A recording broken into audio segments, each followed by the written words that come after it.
Olá, meu amado, minha amada, em nome de Jesus, estou aqui mais uma vez para trazer para a nossa meditação uma palavra da parte do Senhor nosso Deus, palavra esta que se encontra em nossa Bíblia Sagrada, no livro dos Evangelhos, Evangelho segundo escreveu Mateus, capítulo 5, versículo de número 20, que nos diz assim a palavra do nosso Deus.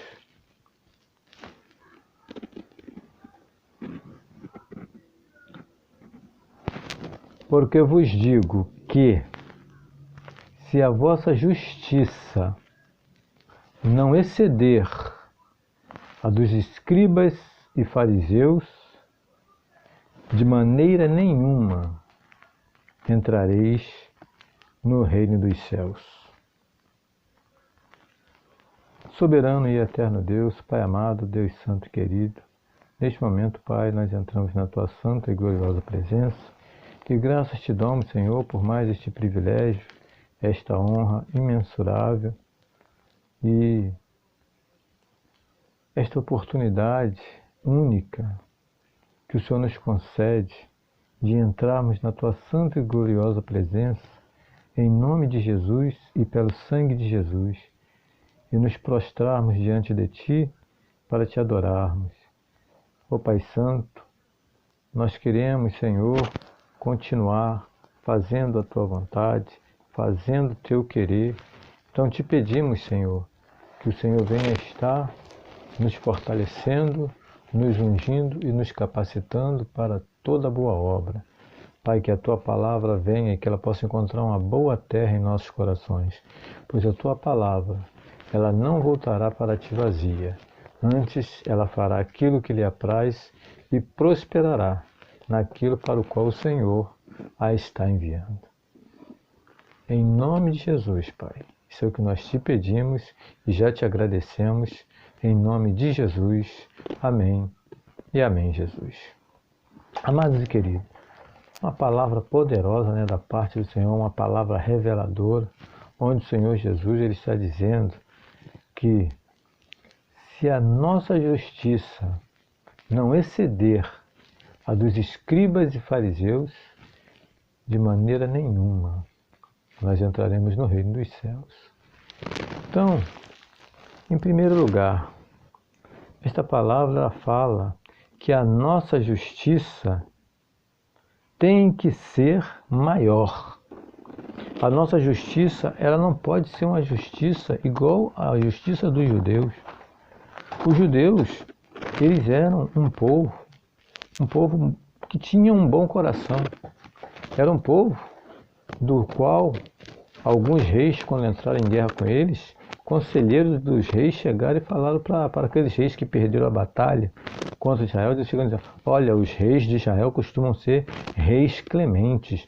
Porventura, não seria bom você se humilhar diante desse rei e ele poderia até te perdoar? Em muitos casos até o rei perdoava, porque era um povo que tinha como cultura, o ser bom com o seu próximo, apesar de que eles viviam no tempo da lei, onde a palavra de Deus dizia: amarás ao teu irmão e odiarás os teus inimigos, Mas eles eram um povo, ainda assim, era um povo, um dos povos mais clementes que tinham sobre a face da terra naquela época. Então, eles tinham a justiça dele. Tudo que estava escrito na lei, eles procuravam fazer, só que eles não tinham condições de cumprir toda a lei, porque nenhum homem tinha condição de cumprir toda a lei. A própria palavra ela vai dizer, que a lei ela era impossível que os homens a cumprissem. A própria palavra vai dizer que a lei ela era impossível que os homens a cumprissem, porque ela era uma lei divina. E os homens não são divinos, não têm capacidade de andar dentro da lei do divino. Então, eles procuravam. Eles davam o dízimo de tudo, né? Eles faziam as festas. Nessas festas eles davam alimento para os pobres, para a viúva, para os órfãos, né? Eles deixavam, quando estavam fazendo suas colheitas, o que caía no chão, eles deixavam para o povo que vinha atrás catando, colhendo, né, para pegar. Então era um povo que eles tinham a sua justiça, que era baseada na lei. E uma das principais dela, que até hoje muitos querem guardar e fazer, era o dízimo. Tirar 10% do que eles tinham e entregar a Deus. Mas como é que os judeus eles faziam esse dízimo? O dízimo dos judeus era diferente do dízimo de hoje, porque o dízimo dos judeus eles pegavam aquilo que eles tinham, se eles pudessem eles transportavam até Jerusalém. Se fosse muito longe eles vendiam, chegando em Jerusalém eles compravam aquilo que eles tinham e eles iam comer com seus filhos, com sua família, diante do Senhor e também com os órfãos, as viúvas e os pobres, os estrangeiros, eles iam comer aquele dízimo, né?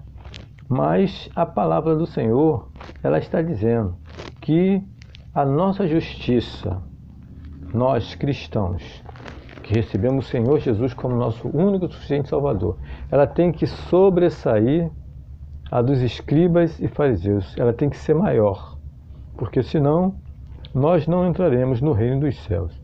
Então eu pergunto a você, você dando 10% de tudo que você ganha para Deus, a tua justiça está sendo maior ou igual à dos escribas e fariseus?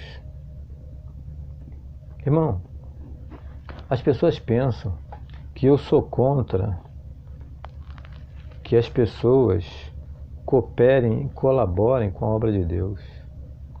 Eu nunca fui contra isso. Muito pelo contrário.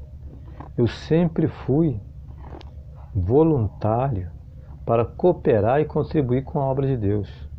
Como Paulo diz, cada um contribua conforme propôs em seu coração.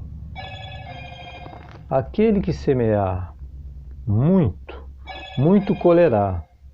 Aquele que semear pouco, pouco ceifará. Então, Paulo aqui está dando uma dica. Entendeu? Quando eu recebi o meu salário, vamos supor, se eu recebesse 2.500, eu pegava 300, colocava no envelope do dízimo, no envelope que eles chamam de dízimo, porque eu não dou dízimo, nunca dei dízimo. Não. Depois que eu aprendi que o dízimo é da lei, é um preceito da lei, eu nunca mais dei dízimo. Quando eu estava na ignorância, eu dava o dízimo, mas depois que eu descobri que o dízimo é um preceito da lei, eu parei de dar dízimo. Eu passei a contribuir, conforme propus em meu coração, com 15, 20, 30, 40, 50%, dependendo da situação em que eu estivesse, mas sempre mais de 10%, nunca 10%, porque se eu desse 10%, a minha justiça não iria exceder a dos escribas e fariseus, e assim eu não iria entrar no reino dos céus, porque a palavra que Jesus está dizendo é essa: se a vossa justiça não exceder a dos escribas e fariseus, de maneira nenhuma vós entrareis nos reinos dos céus. Então, irmãos, é preciso entendermos isso. Outra coisa, os judeus só faziam o que lhes era mandado. Eles tinham um mandamento. Então, o que estava no mandamento, eles cumpriam, mas não cumpriram tudo. Porque o cativeiro babilônico veio por causa de quê? Porque a terra precisava, a cada 7 anos, dar uma descansada. E não deu uma descansada. Eles ficaram devendo 70 anos desse descanso da terra ao Senhor, que eles foram pagar lá na Babilônia. Por isso eles foram para o cativeiro babilônico. Deus escolheu os melhorzinhos que tinha, os figos bons, e levou para a Babilônia. Os figos podres, Deus fez o quê? Os matou a espada, a peste e a fome. E novamente nós estamos vendo aí, a peste já está no mundo. Tem muita gente aí morrendo aí na peste, né? Mas Deus ainda tem figos bons. E até morrer, para nós não é uma coisa assim que porque a gente não morre. O cristão, ele não morre. Os servos de Deus não morrem. Os servos de Deus dormem no Senhor, para naquele grande dia ser ressuscitado com os seus conservos, onde iremos para uma grande confraternização chamada as bodas do Cordeiro, né? Mas louvado seja o nome do Senhor. Os judeus, eles só davam o que lhes era ordenado, o que lhes era mandado. E diz a palavra de Deus, a palavra de Deus, ela diz o seguinte: quando vós fizerdes tudo o que vos foi mandado, dizei, sou um servo inútil, porque só fiz o que me foi mandado. Tem muita gente se gabando, eu não deixo de dar o meu dízimo, todo mês eu dou o meu dízimo, eu dou meus 10%. Deixa de ser tolo, deixe de ser bobo, você está sendo ensinado errado. Dízimo é um preceito da lei. Dízimo é um preceito da lei. Se você quer confirmar isso, você vai em Mateus 23, 23, e você vai ver que Jesus vai dizer lá para os doutores da lei, os escribas e os fariseus: ai de vós, doutores da lei e fariseus, que dizimai ele fala algumas coisas que são bem pequenas, coisas que não são grandes, para mostrar o zelo deles, o zelo dos judeus em dizimar. Quer dizer, eu tenho 9 kg e 800 gramas de cominho, então eu vou dar 980 gramas de dízimo. Entendeu?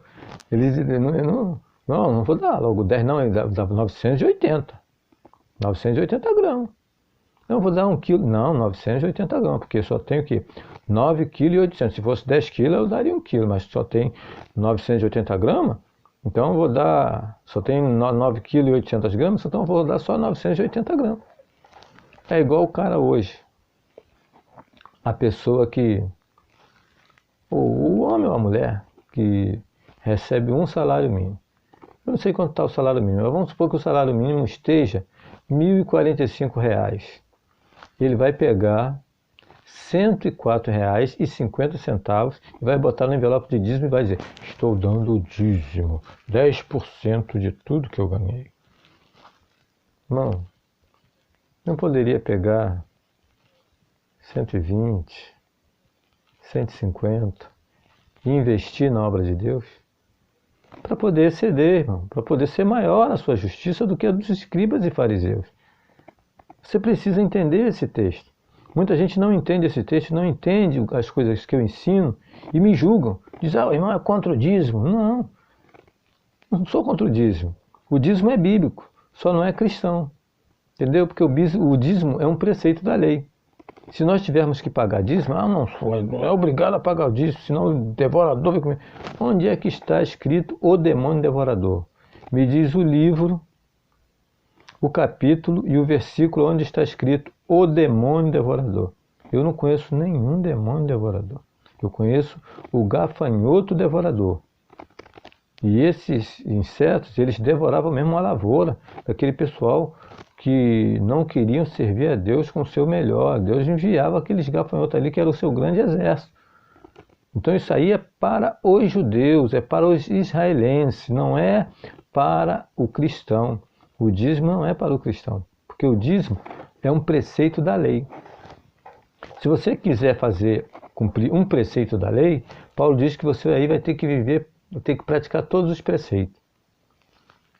Não, mas os outros preceitos não estão no Novo Testamento. Esse está em Mateus 23, 23.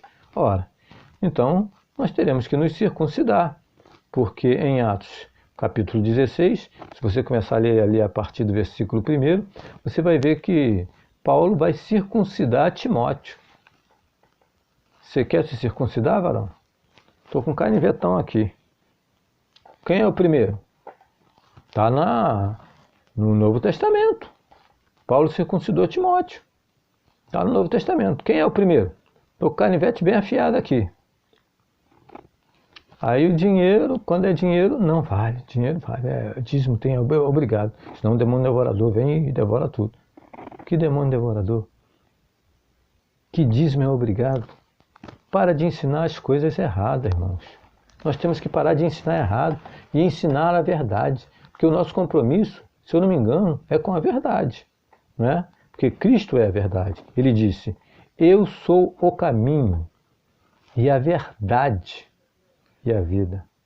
Se você quiser andar no caminho, você tem que andar naquilo que Jesus falou.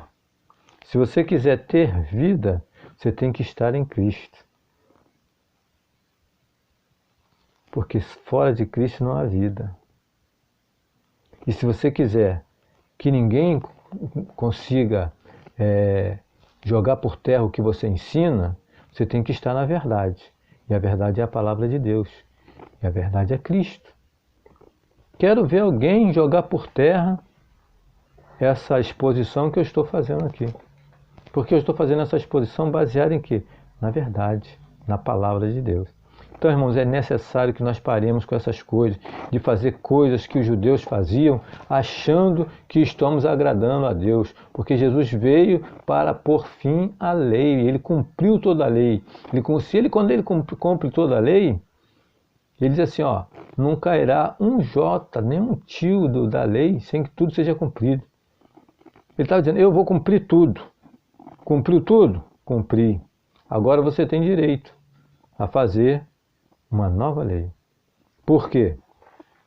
Porque nós vamos ler em Coríntios que enquanto o marido for vivo, a esposa está sujeita ao marido.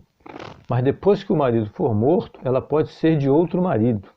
Então, quando ela é viúva, ela pode ser de outro marido. O Israel ficou viúvo quando Cristo morreu na cruz. E aí Cristo, ao morrer, ele vai dar uma nova lei. Ele vai trazer uma nova lei, que é a lei do amor. É a lei de viver da graça, crendo que não é pelas obras que nós fazemos, que não é por nossa justiça, porque as nossas justiças diante de Deus são como trapos de imundícia, mas pela justiça na cruz, onde Cristo derramou o seu sangue para nos salvar. Então é nessa justiça que nós temos que confiar. E os judeus, eles eram pessoas, conforme o judeu chega lá, vai o judeu miserável, né? Ia lá orar e dizendo, ele batendo no peito, Senhor, graças te dou, porque eu não sou como os demais homens. Te dou o dízimo de tudo, não sou adúltero, oro, jejuo. E o outro, pobrezinho, coitado, publicano, só batia no peito, nem ousava levantar a cabeça e dizia, Senhor, tem misericórdia de mim, pecador. Senhor, tem misericórdia de mim, pecador.